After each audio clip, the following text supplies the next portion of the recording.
केंद्र सरकारने महाराष्ट्रासाठी सोयाबीनची किमान आधारभूत किंमत 4892 प्रति क्विंटल इतकी निश्चित केली आहे। केंद्र सरकारच्या या निर्णयामुळे सोयाबीनला चांगला भाव मिळण्याची आशा निर्माण झाली आहे। सोयाबीन उत्पादकांना केंद्राचा हा दिलासा मानला जातोय, त्याचाच घेतलेला हा आढावा।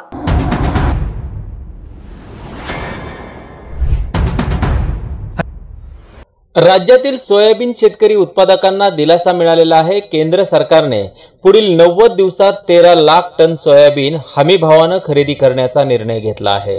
यामुळे राज्यातील सोयाबीन पिकवणाऱ्या शेतकऱ्यांना मोठा फायदा होणार आहे। शेतकऱ्यांनी पिकवलेले सोयाबीन नाफेड आणि SCCFच्या खरेदी केंद्रावर खरेदी केले जाणार आहे। केंद्र सरकारने महाराष्ट्रासाठी सोयाबीनची किमान आधारभूत किंमत 4892 रुपये प्रति क्विंटल इतकी निश्चित केलेली आहे। केंद्र सरकारच्या या निर्णयामुळे सोयाबीनला चांगला भाव मिळण्याची आशा निर्माण झालेली आहे।